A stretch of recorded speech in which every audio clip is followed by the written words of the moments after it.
Good afternoon. You're listening to the Mother's Justice Show on 11:50 a.m. KKNW. I'm your host, Reverend Walden. It's my joy to be on the air. And actually, this is our 32nd year birthday. I mean, Mother's is 32 years old. That's a whole generation. Who would have believed it? Wow, had no idea. I have a granddaughter that's 25, so excuse me. Had no idea that we'd be doing this long. And we just really want to thank our supporters and our people, our groups that are supporting Mothers for Police Accountability.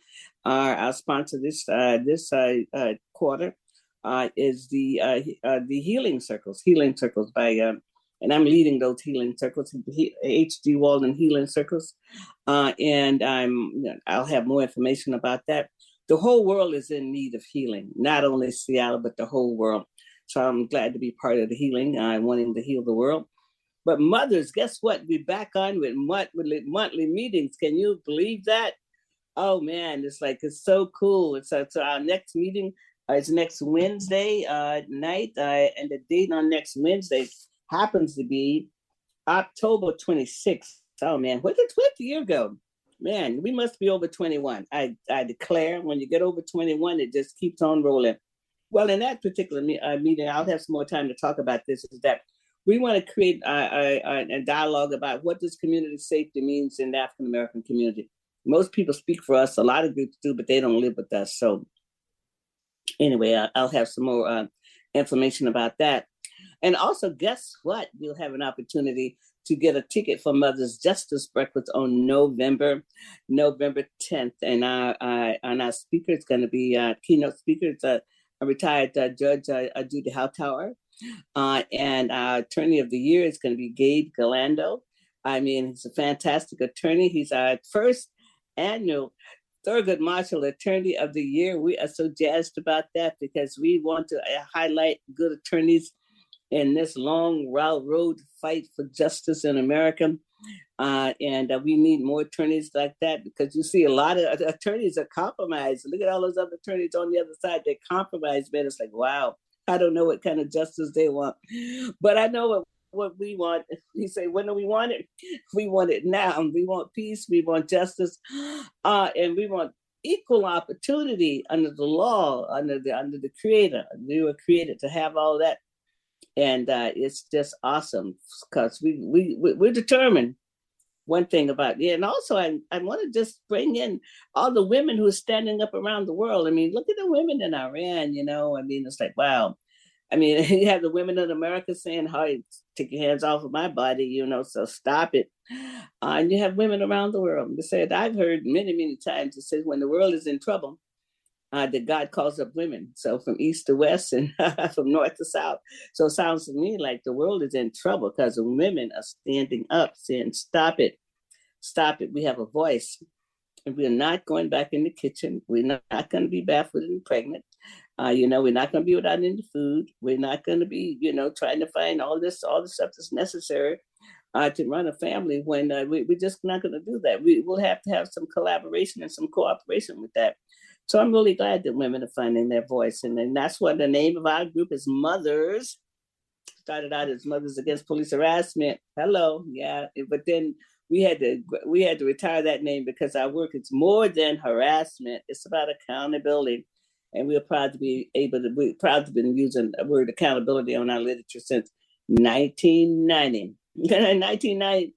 But when I started Mothers, my third son, Mr. Tudor Salisbury, master optician, I just finished Garfield. He was on his way down to Redlands.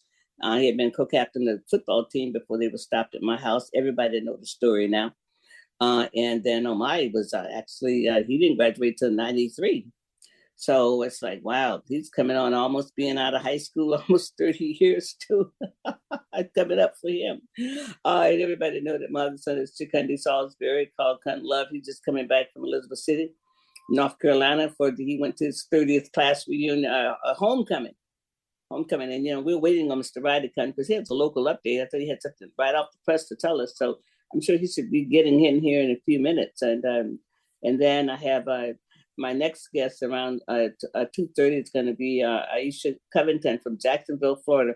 big fight in Florida right now. It's just amazing. The fight against us has been going on for 159 years. I call it psychological warfare. I mean, it's always something. It's new players on, but it's always something. So she's going to have some information about Florida, what's going on in Jacksonville. And Jacksonville only has one city in the county. It's almost like Fulton County into Atlanta. And it's called Jacksonville. Jacksonville is, it's a large county, and it's a county called Duval.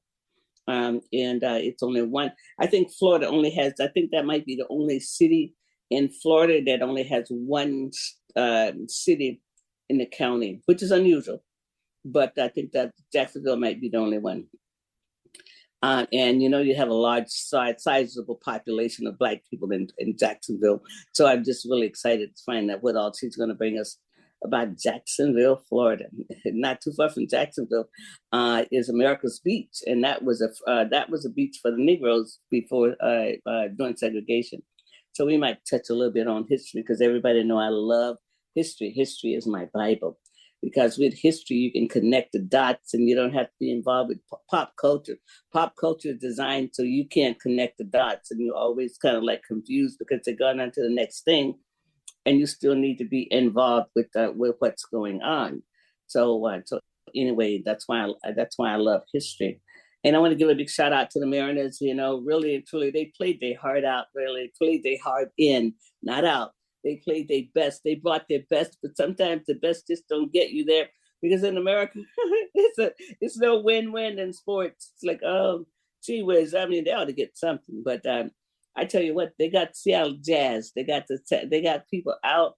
I don't know how far people travel to come to Seattle, and I think some people even went to Texas. When you got it that way, you just buy your airplane ticket and get on the plane. I like Mr. Omari Salisbury, Converge Media. He just gets on the airplane and just goes all over where he wants to go. I mean, with Converge Media, he was down there in Houston for the games. Also visiting my granddaughter down there, but he had a great time. Great time down in and true transparency, I've never been a baseball fan. It's just the game is kind of slow for me, but I love watching other people who love to watch it, and that's a long time to be watching the game, But 18 innings? It's like, wasn't it 18 innings or 17 innings? Do you know, Eric? I'm afraid I don't. Well, we can say it was a long time. And I think the concession stands had already closed up, and I guess a lot of people trying to find a hot dog. So I'm sure those spots around the stadium really was hopping like fish grease on after the game, because people was hungry. But at least they had the discipline to stay. They had the discipline to stay, and we still don't have Mr. Rye yet. Is that right?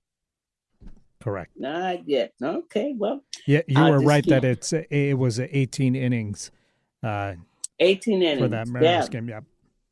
The loss of enthusiasm. I mean, it's like, so, I mean, it's good to see people who might not have been born then 21 years ago. I mean, people who were there 21 years ago, bring their children or their grandchildren, so the history can. I mean, it's like, wow. And I think, wasn't the Boston Red Sox, White Sox, Green Sox was so long winning something, and they won something. They won They won a few years ago, and it took them a long time to win. But I think the Mariners are going to get there. I really do think the Mariners are going to get there. I'm certain of it. Because there wasn't enough enthusiasm in this town. I mean, the stadium was full. It's like, man, they had a nice cash deposit today. Nice cash deposit. Well, let's take a break, and we'll be right back. This is Reverend Walden on the Mother's Justice Show. Be right back. The Mother's Justice Show is brought to you by H.G. Walden and the Virtues Healing Circles.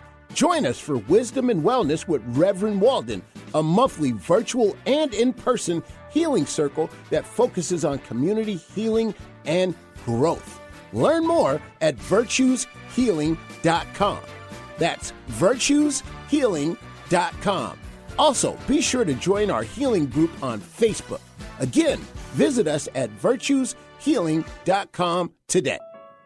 Hi, this is Dr. K. Mahina Intron, inviting you to tune in on Mondays on 1150 KKNW at 5 p.m. to Dr. K's Attuning to Your Abundance. where we honor everyday abundance through positive messages, poetry, music, affirmations, and writing exercises. For more information, contact Dr. K Workshops at gmail.com or Facebook, Dr. K's Abundance. Alternative Talk 1150, talk radio for the body, mind, and soul.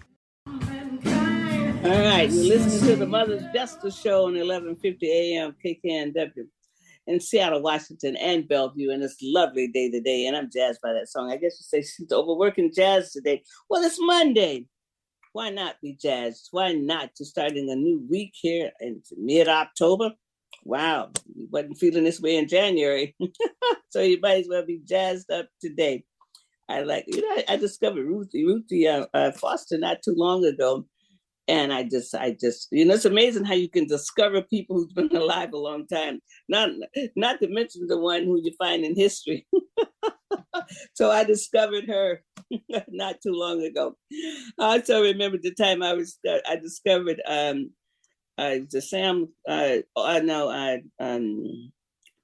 Marvin Gaye singing "Holy, Holy." The song has been around a long time.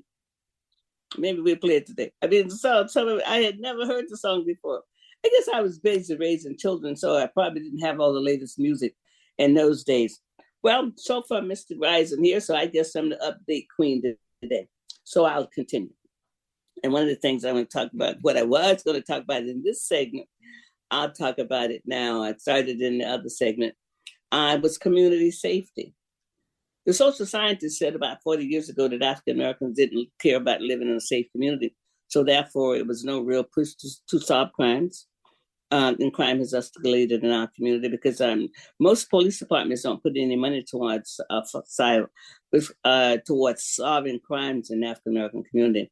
You have to force law enforcement to do that.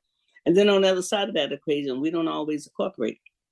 I mean, and that's one of the reasons why we were interested in this technology that would absolutely be able to show where gunshots are coming from. I mean, we're living in a community, not only here, but across the country with escalated violence. And, this is not who we are. I mean, we can create all kind of narratives, but we have not been killing people for 159 years, because that's how long it's been since Lincoln signed the paper. At one time, the amount of ammunition was restricted to Black people living in the South. I mean, after they took up all the guns, after the Civil War, you had Black militias in North Carolina and South Carolina. They took up those guns and they started the Klan. And in some states, they limited the amount of weapons or ammunition that you could buy. And of course, I grew up with guns in the house, but those guns was there for our safety, not to harm people. I mean, to make sure that we didn't get harmed by people who were trying to burn us out or burn my grandmother, my grandfather out, because that was just before I was born. But the Klan was running in those days also. So, but what community safety look like in the African American community? What would it look like? And we still have a community. I mean, it's a misnomer. Seattle has been gentrified. We tried our best in 1992 to save the Black community, because when Norm Rice, the mayor at that time, he got some award not too long ago. The mayor at that time, he had signed an agreement with the Department of Justice to bring in weed and seed, and we got a wind of that, and we held them up for 2 years. We made the city and the feds rewrite weed and seed. Weed and seed was a demonstration grant to weed out undesirable people and to seed in other people. That's that it was right there in the wording what they wanted to do. Couldn't get a lot of people to believe me because they thought that Seattle was Nirvana. And then you have a lot of people who, mixed families, and it's a lot of reasons here why people did not understand what was coming. But we told them that this was coming, because it was always more drugs in the University District than it was in the Central area at that time. But you could not abate the property. The property on the Ave belongs to the UW. Okay, you cannot take the property on the eminent domain or nothing like that. So a lot of houses in the Central area got abated. That was the first round of gentrification, was abatement. Oh, and the grant was a $1 million grant. And before we got hold of it, the city was going to get $800,000, and the community was only going to get 200,000. So we followed them. We followed the mayor everywhere he went and made it really tough. We were called Mothers Against Police Harassment then. I still have copies of the MOU. And we lost that. As being the only child, I wasn't used to losing, but we lost that battle because the people, they didn't understand what was coming. They could not see. They could not see what they could not believe. They could not believe what they could not see, I should say. And that was the reason why we lost the central area. And then plus a lot of times, the governor signed a bill in 2019. And then that they talked about the collusion. Some of that about running Black people out of the central area. And so that started 50 years ago. And so, with jobs changing, but it's a plan. And I want people to understand it's a psychological war against the Negro, and it has not stopped. But every 10 years, it's a different plan. And we get ourselves trying to work on one plan, it's another plan, but it's a plan that's called people removal. And it's also called not to ever have us to amass any kind of wealth in America. Native Americans and African Americans, it's always something to make sure that we do not actually absolutely have wealth, accumulated wealth to pass on. Everybody else can come to America and get rich. But when it comes down to us, there's that unwritten rule, I think it's locked up in the vault. Don't let these people go past, if they go past a certain stop sign, a detour, we have to put up all the boulders and stuff like that so they cannot make it. But by the grace of God, as I was telling her later today, it's by the grace of God and the Holy Spirit that we have continued in America, really and truly. And in a lot of ways, we made our ancestors proud. Because remember, it was no Marshall Plan for us. People say, why can't we get it together? Well, we were seasoned for over almost 300 something years to be this way. Almost that, over two centuries to be the way that we are, okay? To have all of this confusion. And then you have denominational religion that causes confusion. And you have all of these things. But through all of that, absolutely, look where we are today. We're absolutely, what you see going on right now is just a blip in time. Because we are one of the oldest people, the oldest group of people on the planet. It's been proven, and the mighty Africans left Africa over 250,000 years ago upright. And went to every continent. And so because we're here like this almost 500 years, don't mean that we haven't had a glorious past. Don't mean that we will not have a bright future. And that's 500 years in the scheme of time is not even the flagpole up on the Space Needle. That's how small it is in the scheme of time.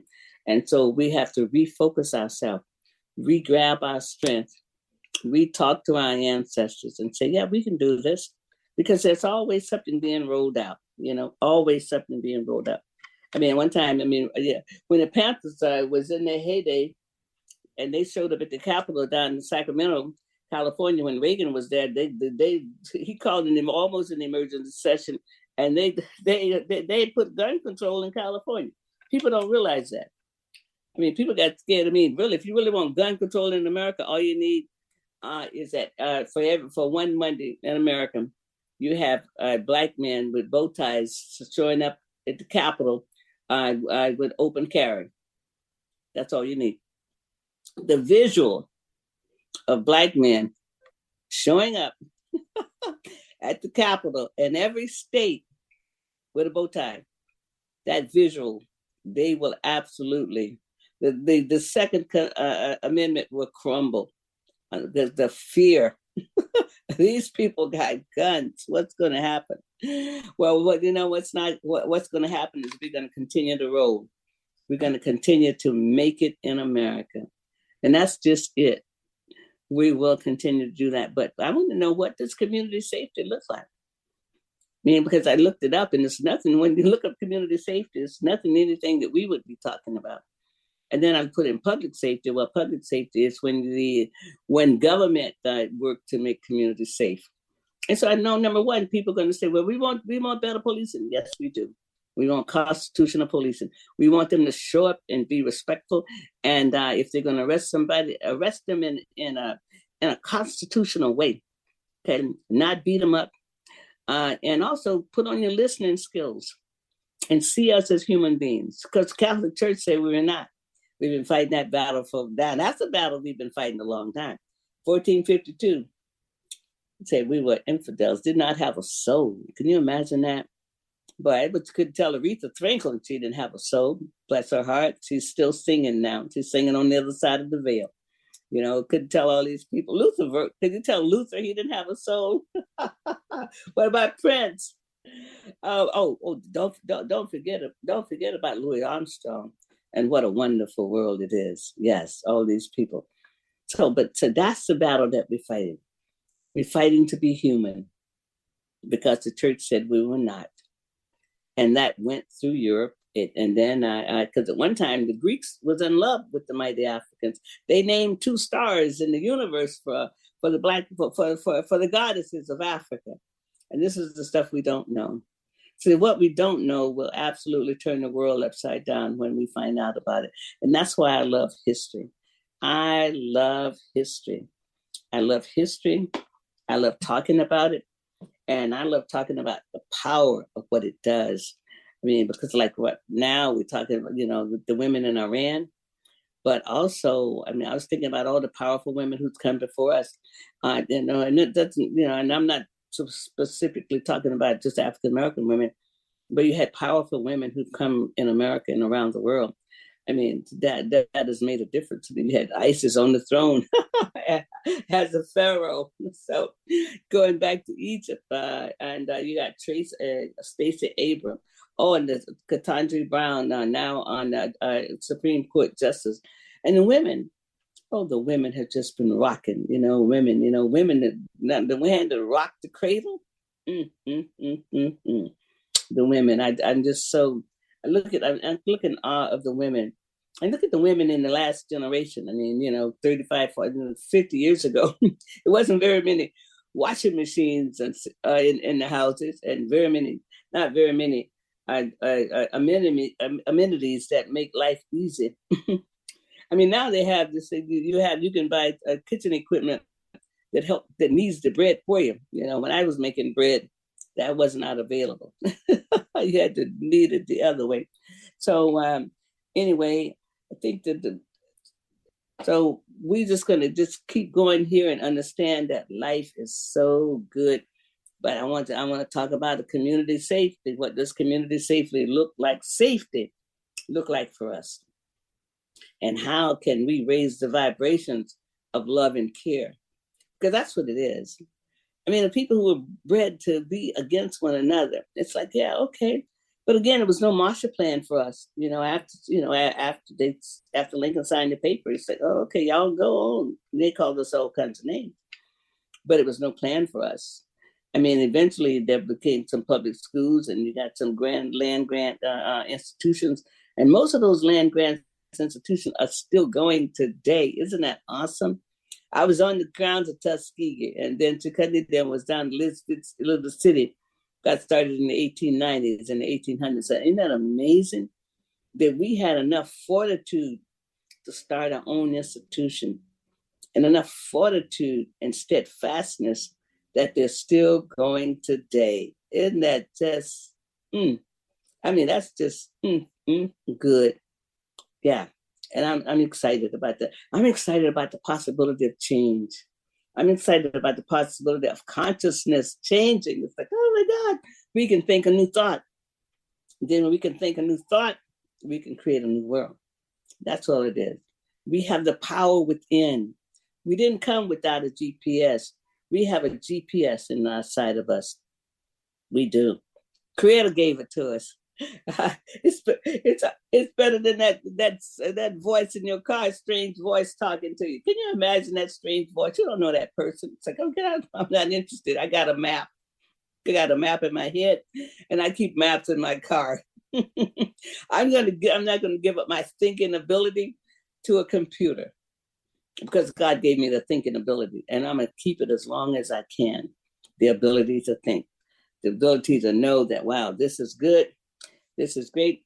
And so I'm going to take a break now, and you listen to the Mother's Justice Show on 1150 AM KKNW. I'm your host, Reverend Walden, and I'm having fun. Thank you. The Mother's Justice Show is brought to you by H.G. Walden and the Virtues Healing Circles. Join us for Wisdom and Wellness with Reverend Walden, a monthly virtual and in-person healing circle that focuses on community healing and growth. Learn more at virtueshealing.com. That's virtueshealing.com. Also, be sure to join our healing group on Facebook. Again, visit us at virtueshealing.com today. Good afternoon. You're listening to the Mother's Justice Show on 1150 AM KKNW. I'm your host, Reverend Walden. I love that song. I just found out about it lately, so I'm late coming to that party. Thank you, Eric, for finding that song. Thank you so much. It's my joy to be on there. I want to bring my guest on. She's from Jacksonville, Florida, Miss Covington. How you doing, Miss Covington? I'm doing great. How are you, Reverend Walden? Well, I'm good. And that's, I always like to tell the truth. True transparency. She's family. I mean, that I'm from Jacksonville. And my mother and her mother were sisters, but my mother was the oldest, and she died when I was 2 years old. But she's also a community activist. She's doing so much work down there on her own. And so I just thought I'd just have to find out what's going on in Jacksonville, because it's a big fight. Is that right? You want to come on and talk about it? What is it? Oh, absolutely. Let me give you the tea. There was a redistricting lawsuit filed on our behalf. There was the NAACP, the Northside Coalition, Florida Rising, and 10 individual plaintiffs on the lawsuit. Could you name those again for me, because I didn't get them all. Could you name them again, please? The NAACP, the Northside Coalition with Ben Frazier's organization, Florida Rising, the ACLU signed on, Southern Poverty Law Center, they're representing us, and 10 individual plaintiffs, including myself. Oh, you one of the plaintiffs. Okay, very good. Congratulations. Okay. Yes, ma'am. I am one of the individual plaintiffs that was on the law, that is on the lawsuit. So the redistricting issue is a nationwide issue. Yes. But when we researched our issue since 2011, we have been violated. Wow. And so when we went to court, the city attorney said, well, nobody complained. And right. Okay. And I purchased a home in 2006. And I came back here because I grew up here, and I'm telling you, it's been a fight. Just to, if I could show you my landscape in this area, the infrastructure is missing. Grocery stores are missing. Just basic things that human beings need to survive and have a quality of life. Doctors are missing. And so since 2011, they have used race as a predominant factor. And it's a violation of the 14th Amendment. Yes, and the it Voting is. Rights Act says that's right. That they are not to use race except for a narrowly tailored purpose. So the maps that they drew look like claws, like they snatched this group of people and they put them over here. I've got 2 blocks next to me that are not in my district. So they took us and moved us around because of the color of our skin.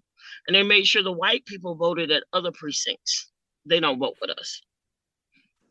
Wow. And which is really significant because we're not segregated anymore. And we have it's District 7, 8, 9, and 10.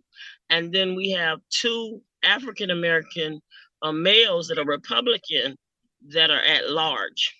And so you would have 6 Black leaders, but they all got in the room and decided that they needed to pack us. It was called packing. So rather than the 41% that the number says they're required to have by the voter registration, they put 60%, 61, 68% of Black people in one area.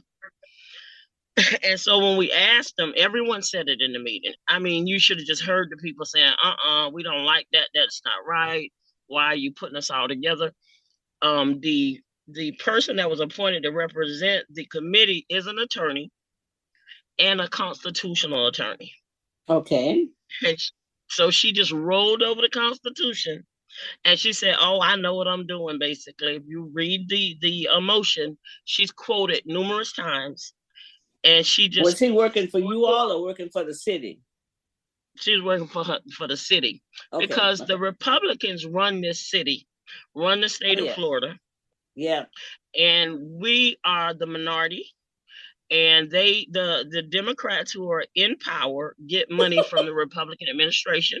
Yeah. I'm just being honest, and they get it on our backs. Really, by the way, you know, I understand that. I mean, the Democrats Party has not been strong since LBJ. I mean, you might don't even remember him when he was president because you were little, but you're much younger than I am. I'm the oldest grandchild, but yeah. And so you actually can you? There's actually a paper trail of the Dems in Florida taking money from the GOP. Yes. Wow. And you have elected officials who told us, "Oh, don't come to the meetings." They lock us out of the meetings. Marcia Fudge came here from HUD. Secretary HUD came. We showed up to the meeting, and they locked us out. The council person for this district had a list of people that the police said you could come in or not. Now I couldn't believe it. You had a police. You had a police there. A police was there.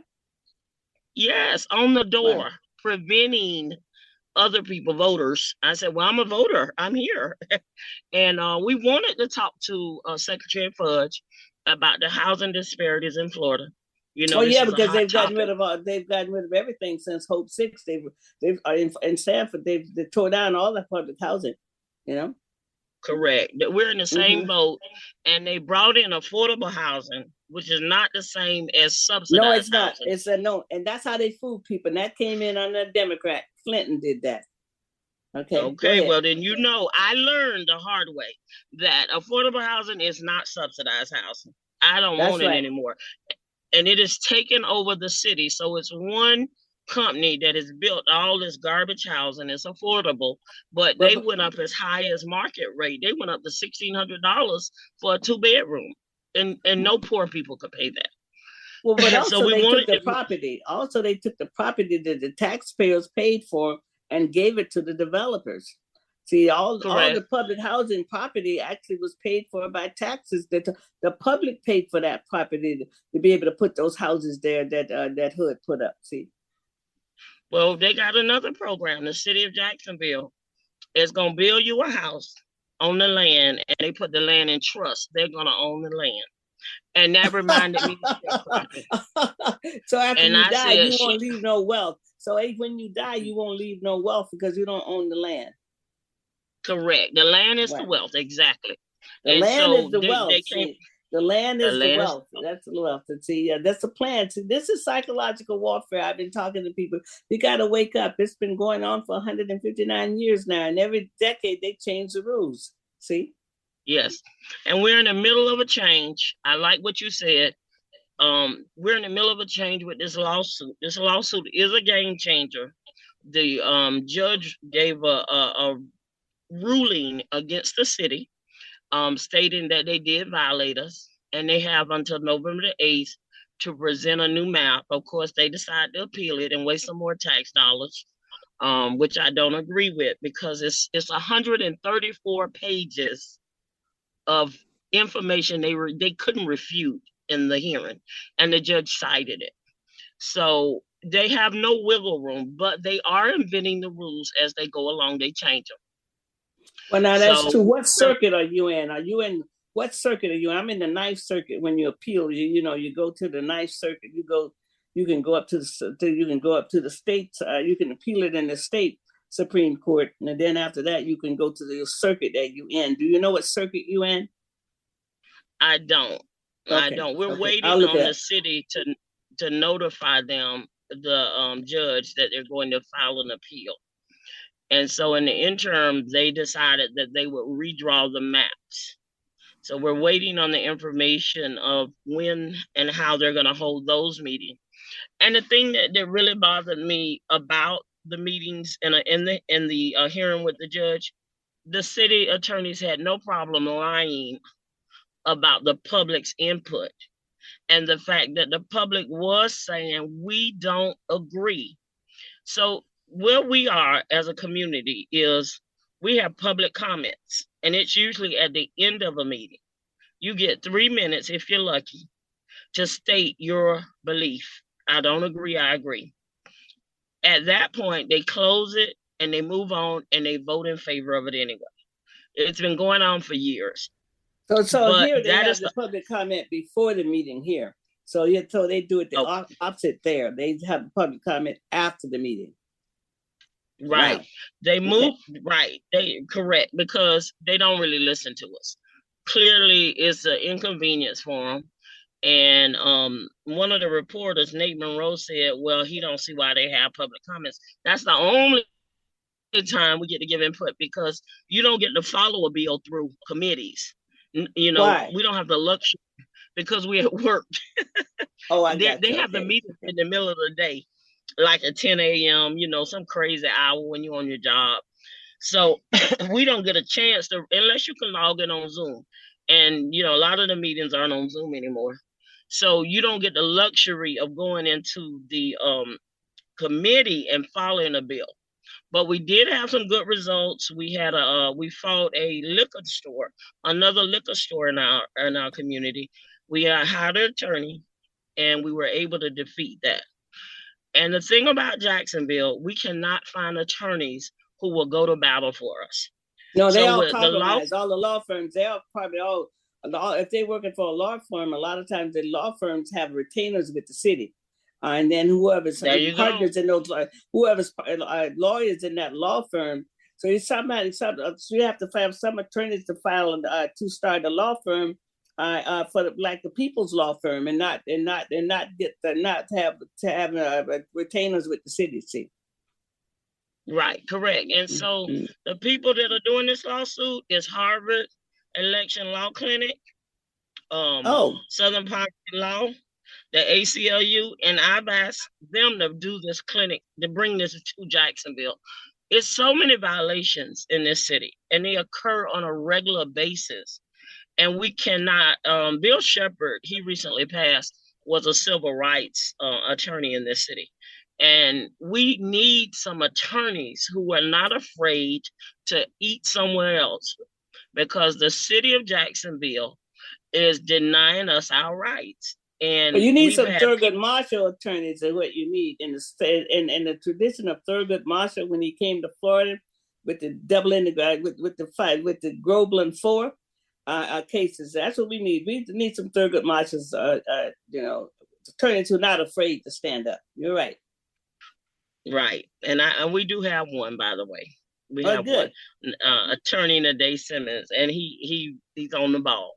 And they give him a fight. They give him a run. And I love him because he will take on the case that no one is willing to take.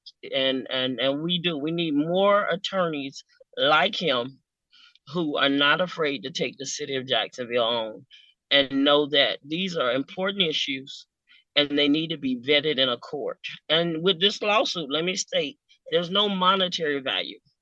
There's no money attached. This is about doing the right thing for the city and for African-American voters in this city. And a lot of the feedback we're getting is, we may not get a Black person in the seat. And, excuse me, with 41% of the vote being African-American, we should win that seat if they vote. But the key is they still have to participate in the process. Don't stay home because you don't understand what's going on. And that's the other part. Right. You got to we have to go out and get the people again. I mean, somehow we have to light the fight. See, integration ruined our people. Okay, let's be real. I mean, the fight that they did have when they come out of these systems, going to school for 12 years, and sometimes not having anybody to look like them, they come out being different, and they come out being assimilated into a system that's harming us. And I know that getting the vote out for getting people to vote is it's going to be another issue, because they don't understand that that's really the fight, is to make sure we don't vote, and when you don't vote, they win. Right. And all of the little things they do are just to discourage you from getting to the polls. That's so right. Exactly. We're gonna do a push to get people. The sheriff race is open. We have a African American female running for sheriff here, and we have a African American male that's Republican that's gonna keep the status quo running. So we're trying to push the African American female, into the role. She's done a good job. She's a good officer, worked her way up the ranks, had some bumps, but a great person. And those are the kind of leaders we want in our community.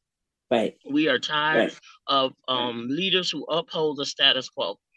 And so we won't change in Jacksonville.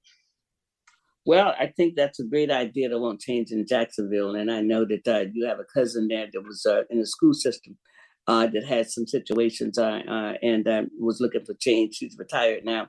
We'll be talking about maybe a chapter of Mothers for Police Accountability down in Jacksonville with some help. So, at least you can get some other kind of help in a different way. We would love that. So, we would love that to have an organization, like yours. You've already established your credibility. We like to have different techniques when we encounter the police, especially the Northside Coalition. I don't know if you saw Ben Frazier. He went to the UN and the governor had him arrested. The governor arrested him at a public meeting in a public building because he came. And so they let him go after. But this is what they're doing. And we need some de-escalation techniques. Yeah, because they're escalating everything, and they're violating the civil rights of African Americans on a day-to-day basis with no repercussions. Right. And what we can do, if we come to Jacksonville, we not only take on police issues, we take on the other issues also. Because there's a lot of stuff happening in the Jacksonville school system. Really a lot of stuff happening there too, because I've been keeping up with stuff that was happening. So all I can say is that we are kindred spirits, because you're on one coast, you and your cousin are standing up, and I'm out here on another coast. So it's something. Florida gave the world good people. Really good Black people. James Weldon Johnson and his brothers lift every voice and sing. A. Philip Randolph, who started the Pullman, the union for the red caps and for the Black men that worked on the train. Howard Thurman, a Christian mystic, and then you had Miriam Cloud Bethune. She wasn't a Floridian, but she came to Florida and she came to uplift the Negro. So we've had good people to come out of Florida. I think look like we just have to raise some more. And then you have people like yourself. You have people, up in, I have cousins on the Walden side, down in Tampa and Seminole County. And then there's Francis Oliver and all in Seminole County with the Trayvon Martin Museum and history in Goldsboro. So we have the people. And we have the examples. We just have to empower the young people to understand that this technology and all the stuff they own is a trick. It's not going to liberate them. It's not going to liberate them. And what you're talking about is the work of liberation, see. And that's the work that's necessary. I really, really appreciate you doing this work, because you know what? It's hard. Yes, it's very hard. And I brought my dad here. My dad came. He's 85. Okay. I went and got him from Georgia, and he's here with me. And my dad was my great encourager, and he always encouraged me to think outside the box. Right. And if I said I could do it, if I thought I could do it, he would say, "Go do it." And right.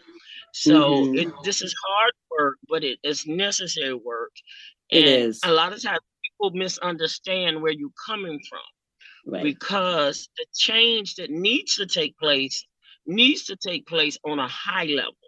Mayor, city council, that's a legislative body. The judge was reluctant to intervene in this because it is a legislative process. It's a governmental entity. And so people are really afraid to jump in these matters because they don't want to be retaliated against. That's right. And they don't want repercussions of being that name on the lawsuit. But I was very strategic. I wanted my name on the lawsuit. I wanted to be heard, and I wanted my day in court. And whether the city appeals and wins or not, we have won. We have won. It has been validated. It was not thrown out as being frivolous. Our claim was validated, and that encourages me to do more now, not less. So I'm excited because that one change has motivated. There's a bunch of us really, and we have another group called Take Back Jax, where we meet on a monthly basis. No, I have to get them on too because I like that one.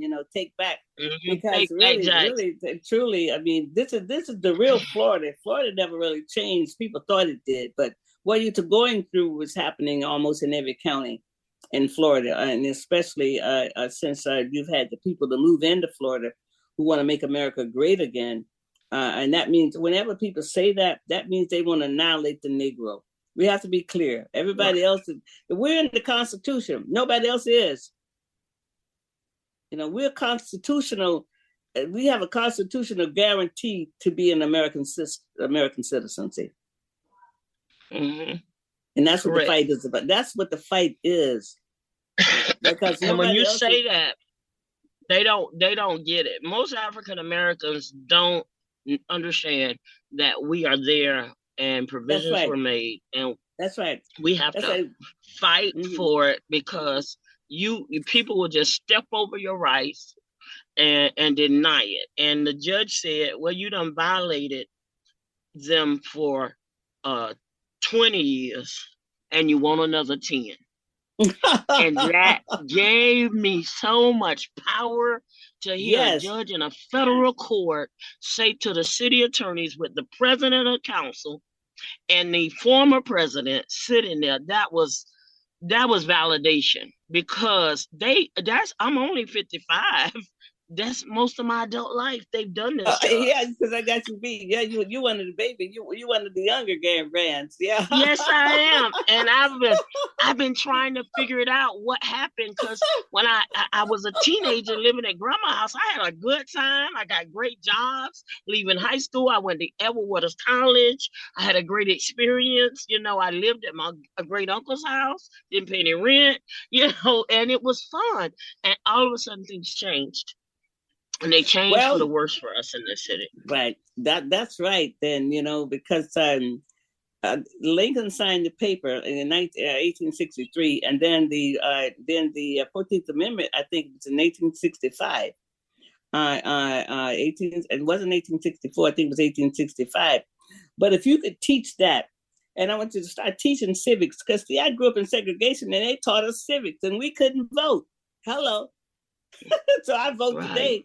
I vote today for Dosha and all those people who could not vote in Florida because the Democrats, the Republicans today is what the Democrats was back in when I was growing up. It's called the Dixiecrats. They were just like the Republican Party. And if anybody could vote in Florida, if you voted at all, you had to vote a Republican ticket. And that's why they say Martin Luther King was a Republican, but he wasn't. He was the only ticket he could vote on. See, but if you could teach, if you could just start a few little classes about the Constitution and what it meant for us, the 13th and the 14th, and just start teaching people. Yeah, you hear the fight is about us. Don't get confused. It's not about nobody else. It's about us. I mean, and that's because see, that's the key. Although the Native Americans is here, this is their land. They became citizen recognized in 1929 in the Constitution. Right. Which is a tragedy. See, you own to something. I'm so proud of you down there at Jacksonville. But when you get a chance, pick up the copy of The Devil in the Grove, because what it does is it's about Florida. It's about Thurgood Marshall. it's about Florida. It's about Seminole counties in there and all of that. I mean, if you read that book, you can understand. You can connect the dots. This is the same old Florida. Okay, I will. Thank you. Yeah, yeah. But this has been a pleasure having you on. And what is the new group called again? So I can write it down. Take Back Jacks, and it's headed by the NAACP Legal Defense Fund. Okay. They have all of our works together, collaborating, and we're taking out these different issues one by one. So I want to thank the NAACP. Uncle Edward would be proud. Yes, he would. Uncle Edward would be really proud, honey. And I can't help it because I have organizers on both sides of my family. So, I mean, that's just the way it is. Come out of the great state of Florida. This is great. My time is just running out right now. Mrs. Covington, we'll have you on again. Okay, you take care. All right. Down in Jacksonville, you're not alone. You're not alone. The ancestors are with you. All right. You've been listening to the Mother's Justice Show on 1150 AM KKNW. I'm your host, Reverend Walden. I'll be back next week with a great show. All right. Stay safe.